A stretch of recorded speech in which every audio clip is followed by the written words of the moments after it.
Hey everyone, Cam here, and today we're going to run through how to master the Garmin GTN 650 in just 5 minutes. By the end, you'll know how to change frequencies, do point-to-point navigation, and build a simple flight plan, all without the stress of fumbling through unfamiliar menus in the cockpit. Buckle up, because we're going to move pretty quick, but let's jump right in. The GTN 650 combines touchscreen control with a few physical keys and knobs. The most critical inputs can be done either by using the knobs or the touchscreen, which I think you'll really appreciate during turbulence or if you're wearing gloves. On the left side, you have the volume and squelch knob. Turn the knob to adjust the comm volume, push to deactivate auto squelch, and push and hold to automatically load the emergency frequency into your standby comm slot. The home button on the top right hand side will bring you back to the main menu screen. You can also push and hold this button to quickly get to the default nav page. Just below that is the Direct To button, which we will use for basic navigation here in a second. The lower right-hand knob is primarily used for frequency changes. Turn the large portion of the knob to adjust the hold number, and the small diameter knob to adjust the decimal.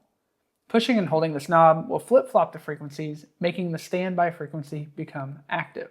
Frequencies operate in two buckets, per se. You've got active and standby.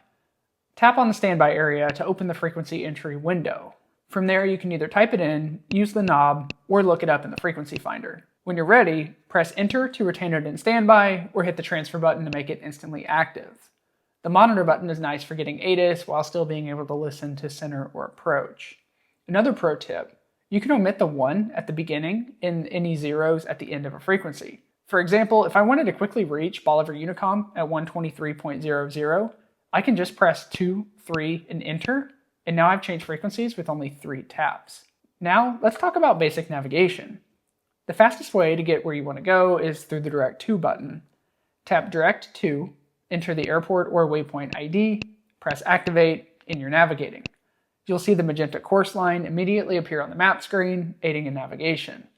The default nav page will show essential navigation data, including a CDI and 6 customizable user fields. This is the page that I have open most often when doing just basic navigation. If you ever need to change your destination in mid-flight, just press the Direct To button again and enter a new waypoint. It'll automatically overwrite the current route. This also works if you get off course. Just hit Direct To and enter to recenter your route over your current position instead of having to go back and chase it. The list of the nearest airports is also available from the Direct To screen, showing the top 25 closest airports to you within a 250 nautical mile range. If you have the GTN 650 connected to an ADS-B or Sirius XM input, you can get current weather information right from the unit. NEXRAD and traffic displays can be displayed right over the main map, or you can go to the dedicated weather screen for more information. All you need to do is select your input and enable all the layers that you need. It's that simple. This unit also supports StormScope integration if you happen to have one installed on your aircraft. Now let's talk about flight planning, which is one of the GTN's greatest strengths. From the home screen, tap Flight Plan, and you'll see a blank timeline appear. For this to work, you need at least 2 waypoints, an origin and a destination. Press Add Waypoint and enter the identifiers in the order in which you would like to fly them. Tap on an existing waypoint to modify it or load a procedure. Frequently flown routes can be stored in the catalog for rapid activation in the future. You can activate a flight plan by tapping on a waypoint and pressing Activate Leg, or by going Direct To FPL and activating the desired leg from there. Remember to keep it simple. An origin, a destination, and any fixes along the way. The GTN will handle the sequencing from there. Okay, since we have a little extra time, let's run through a few extras that I think you'll want to know about. The waypoint information screen is super handy for looking up airport information or creating user waypoints. The GTN 650 also has some great flight planning utilities built in. VNav will tell you when you need to descend. I recommend using a 3 nautical mile long track waypoint programmed for pattern altitude. The trip planning utility will calculate ETE and ETA, whereas the fuel planner will assist in making sure you have enough fuel reserves.